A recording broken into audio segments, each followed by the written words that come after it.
Stéphane Dallès, bonjour. Et bonjour. Bonjour Stéphane, vous êtes chef d'entreprise. Tout à fait, oui. Vous êtes au RSA. Oui, RSA Château. Attendez, parce qu'on a un petit problème de standard. Voilà, si on peut essayer de régler ça. Vous êtes au RSA, chef d'entreprise, c'est-à-dire vous avez une entreprise de quoi? J'ai une entreprise de dépannage informatique, en fait, de plusieurs prestations informatiques. Allô? Oui. Donc vous êtes chef d'entreprise, d'accord? Ok. Au RSA. Voilà. Vous dites qu'il y a des solutions. Voilà, moi je voudrais réagir sur des choses que vous dites. Hein. Alors déjà bonjour messieurs.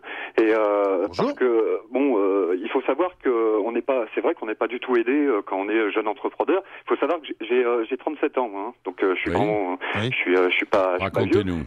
Et on arrive à des moments, comment dire, c'est-à-dire que je touche le RSA chapeau, mais c'est mon seul revenu, c'est-à-dire que je ne tire aucun bénéfice de mon entreprise. D'accord. Mais si j'arrête mon entreprise, je me mets aux frais de la princesse, voyez-vous. Mais c'est quoi les solutions alors?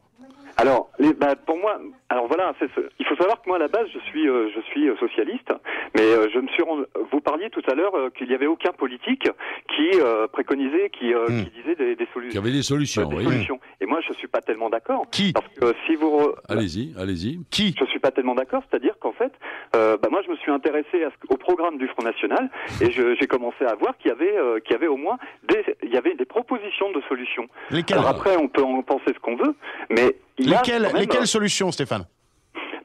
Vous parlez de réindustrialiser le pays. Oui. De créer. Donc en fait c'est ça qui est marrant. C'est on va dire aux gens de travailler, oui, mais donc il faut automatiquement créer de l'emploi. Donc réindustrialiser. Bon voilà, maintenant vous prenez les propositions de Marine Le Pen. Ouais. Je veux dire, après on est d'accord ou on n'est pas d'accord, mais au moins on ne peut vous pas. Vous nous les donnez pas les solutions. Vous parlez beaucoup, mais vous donnez pas les solutions. Est-ce que ça? Attendez, excusez-moi, je vais pas vous citer, je vais pas refaire le discours de Marine Le Pen. Mais alors ça sert à rien de dire arriver sur Donnez un l'antenne pour exemple. dire Marine Le Pen a des solutions, mais ne pas les donner. Donnez un exemple. Ça nous fait pas avancer beaucoup. Hein. Donnez un exemple. Et n'ayez pas peur de le dire, Stéphane, d'accord? Non, mais j'ai pas peur de le dire. Mais ce que je veux dire, c'est que par exemple, on peut surtaxer les produits. On peut réindustrialiser en fabriquant sur place, en fabriquant en local et en consommant en local. Je veux dire, voilà. Maintenant, tiens, vivre en vase clos, fermer les frontières, enfin tout le programme du Front National, quoi. Voilà. Si vous, moi, je suis pas là pour parler du programme du Front National, mais je veux réagir par rapport au fait que vous disiez qu'il n'y a aucun politique qui puisse donner des solutions. Oui. Mais si, il y en a une. Mais vous vous rendez compte de ce que vous dites? C'est finalement la solution de Marine Le Pen, c'est fermer les frontières, on vit en vase clos, on vit entre nous, on refait les usines. Voilà. Là-dessus, il y a plusieurs choses. C'est que je vous écoute depuis un certain temps. Bon, vous avez vos idées politiques qui sont respectables. Vous avez les vôtres. Il y a un moment donné aussi, vous vous trompez. Et c'est à se demander si vous avez lu le programme. Ouais. Voyez-vous, il y a différentes choses.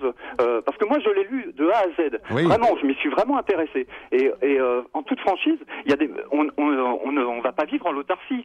Je veux dire. Ah bon, alors on vivrait comment alors? Racontez-nous. Mais c'est pas la question. Mais si, pourquoi vous voulez pas aller au bout de votre raisonnement? Je comprends pas.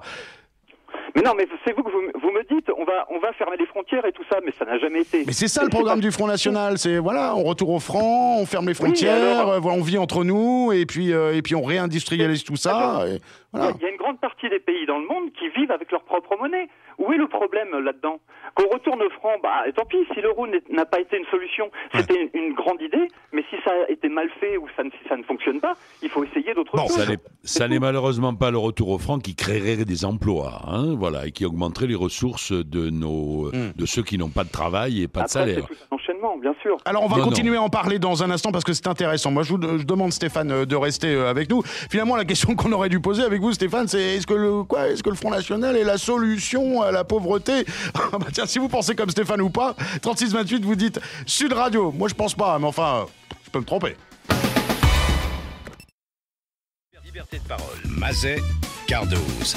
Sur Sud Radio. En 2011, est-ce qu'il faut voler pour survivre? Vous êtes 80% à répondre oui, c'est la question qu'on vous pose. Les chiffres de la pauvreté sont tombés, c'est l'INSEE qui nous les donne. Un Français sur 7, quasiment, vit en dessous du seuil de pauvreté, c'est-à-dire une moyenne de 954 € par mois, mais c'est souvent beaucoup moins. Venez nous raconter comment vous faites pour vivre au quotidien. Alors, ça a pris une tournure un peu spéciale, puisque Stéphane nous a appelé, Dallès, il est chef d'entreprise au RSA, il connaît bien le programme du Front National. Apparemment, il dit que justement qu'il y a des solutions dans ce programme et avec Marine Le Pen pour lutter contre la pauvreté en France. Bah tiens, si vous voulez vous exprimer là-dessus, vous nous appelez au 3628 et vous dites Sud Radio. Stéphane, ce qu'on va faire, c'est qu'on vous laisse un petit peu de côté, puis si on a des amis à vous ou pas qui nous appellent au standard, bon, on viendra discuter ensemble tout à l'heure, parce qu'il y a des témoignages et je voudrais qu'on écoute Isabelle. Bonjour. Allô ? Bonjour Isabelle. Bonjour. Oui, bonjour. Vous nous appelez de Toulouse. C'est ça. Vous avez 57 ans, Isabelle. Voilà, j'ai 57 ans et je voulais vous dire que oui, effectivement, je comprends tout à fait les personnes qui volent pour manger. Oui. Personnellement, je ne le ferai pas. Je ne sais pas pourquoi, ça ne me dit rien. Bah, c'est souvent dans l'éducation, on n'a pas été habitué à voler, quoi. Hein. Voilà, je me vois mal en train de le faire. Mais si vous avez des enfants en bas âge, par exemple, et que vous vous rendez compte qu'il n'y a plus rien dans le porte-monnaie, qu'il n'y a plus rien dans le frigo. Je sais pas. Ouais. Je sais pas. Mes enfants ne sont plus en bas âge. Ouais. Enfin, moi, je sais que si j'étais dans cette, dans cette situation. Et vous travaillez, vous travaillez dans quoi ? Dans la vente ? Alors, je travaille pour les personnes âgées. Oui, c'est-à-dire vous faites de l'aide à domicile. Vous faites de l'aide à la personne, d'accord ? Oui. Et quel est votre employeur dans ces cas-là ? Une association ou les services publics ? Alors, j'ai une association et de gré à gré. Vous faites payer en chèque emploi-service ? Oui. Oui, d'accord.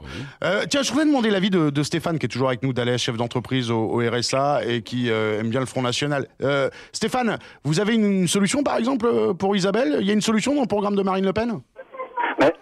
J'ai fait une bêtise. Le lire. Stéphane, c'est un peu facile de me mettre dans ce cas-là. Parce que moi, voyez-vous, je suis dans le même cas que cette dame, en fait. C'est-à-dire que c'est ça que je comprends pas.